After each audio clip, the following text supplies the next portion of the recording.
ওর কথা ন্যায্য মানে যেটা যে প্রাপ্য চাকরির বা যে ডিগ্রি লাগবে সেগুলো সে তক্কা করে না। হ্যাঁ, আবার ওনার বিরুদ্ধে যদি তো কথা বলে তাকে মারধর করে, তাকে মনে করেন যে পেশা কি করে, নির্যাতন করে,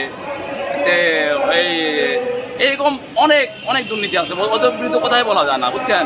তা আমি চাচ্ছি বা আমরা চাচ্ছি যে এটা সুষ্ঠু তদন্ত করে এদের বিরুদ্ধে কঠোর ব্যবস্থা নেওয়া হোক বা কঠোর শাস্তি দেওয়া হোক, যাতে আর কেউ দুর্নীতি করে সাহস না পায়। এই হচ্ছে আমার বক্তব্য। জি, আমরা এখন আপনারা মানে কি চান, ওনার বিরুদ্ধে এখন কিভাবে লড়তে চান? আমরা এটা চাই যে আমাদের তো থানা বা আমাদের ওই এলাকায় যারা আছে উপর লেভেলে ওদেরকে সাহায্য করার জন্য আমরা আমি দাবি জানাচ্ছি। আচ্ছা, ওরা কি একসময় আওয়ামী লীগ করতো? হ্যাঁ, আওয়ামী লীগ অবশ্যই করতো, কমিটির লোকজন বা নির্যাতন করছে। এখনো কি ওরা এরকম আগের মতোই রূপ ধারণ করে আপনাদের সাথে? হ্যাঁ, এখনো করে, তারা খারাপ ব্যবহার করে। এখনো ওরা পথে আসে নাই? এদেরকে অ্যারেস্ট করার না, এরা তো দুর্নীতিবাজ। এটা তো আমরা আসলে পারতেছি না। আমরা থানা অভিযোগ দিলে থানা এটা জ্ঞান করে না, বুঝছেন। পুলিশ তো আওয়ামী লীগের পক্ষ থেকে আসছে, তাই না? আপনি মনে করেন যে পুলিশদেরকে ছাঁটাই করা হবে?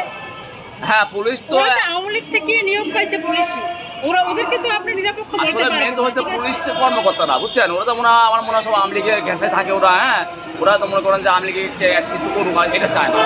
আর পুলিশ তো হচ্ছে গোলামি আসে, মানে নিচ্ছে না কেন? পুলিশের এই সমস্যাটা কোথায়? পুলিশ কর্মকর্তারা হয়তো আওয়ামী লীগ ঘেঁষা থাকে বা আওয়ামী লীগের মালটাল খায়, ওরা আওয়ামী লীগের পক্ষ হয় না, বুঝছেন। ওরা পুলিশকে অর্ডার দেয় না বা পুলিশের পানিশমেন্ট করতে দেয় না, ওই কর্মকর্তাগুলা, বুঝছেন।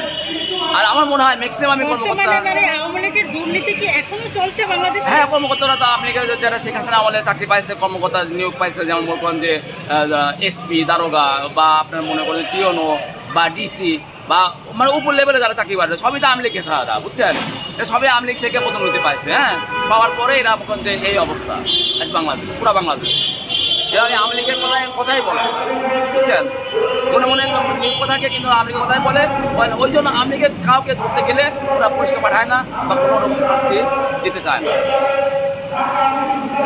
এখন আপনারা যে এর বিরুদ্ধে যে অভিযোগগুলো আমাদের জাতীয় প্রেস ক্লাবের মিডিয়ার সামনে তুলে ধরছে, তা বাংলাদেশের প্রশাসন, আইন প্রশাসন এরা কি করে? এরা বেতন নিচ্ছে মাস শেষে, তাহলে এরা বিচার কেন করে? আমি তো আপনাকে একই কথা বললাম যে ওরা হচ্ছে আওয়ামী লীগ ঘেঁষা থেকে, বুঝছেন। একেবারে পুলিশ থেকে পর্যন্ত শুরু করে উপর স্তর পর্যন্ত, হ্যাঁ, সবাই আওয়ামী লীগ ঘেঁষায়। এরা মনে করেন যে আওয়ামী লীগের কোনো কর্মীকে, আওয়ামী লীগ বা কোনো লোককে এরা সাহায্য করতে সহজে চায় না। এই হচ্ছে ওদের মূল কথা। এদের বিরুদ্ধে কেউ সাক্ষী পাওয়া যায় না, এদের বিরুদ্ধে কোনো সাক্ষী দেয় না, সাক্ষী পাওয়া যায় না।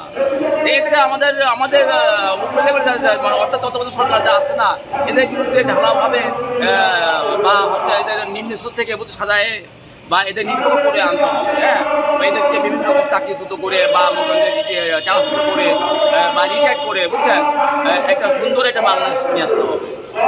তাছাড়া এই বাংলাদেশ সুস্থ বিচার পাওয়া সম্ভব না।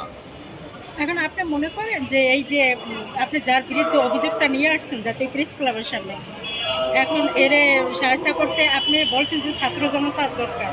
জি, ছাত্র জনতার সাথে আপনার সাথে সম্পর্ক কিরকম? কোটা আন্দোলনে ছিলেন? আসলে কোটা আন্দোলনে দেখেন আমি ছিলাম না, হ্যাঁ অবশ্যই আমরা সাপোর্ট দিয়েছি, অলওয়েজ টাইম সাপোর্ট দিচ্ছি, কিন্তু ছিলাম না ব্যক্তিগতভাবে বা ওদেরকে আমি চিনো জানি একটু কম। হ্যাঁ, এই জন্য ওদেরকে বলা হয় না, বিধায় এটা হচ্ছে। মানে আমার এটা আত্মীয়। আপনি কি জানেন যে আওয়ামী লীগের পতন হয়েছে? বাংলাদেশে আওয়ামী লীগের কোনো চিহ্ন থাকবে না। তারা আপনার সাথে এখনো কিভাবে দুর্নীতি করে সেটা বলুন।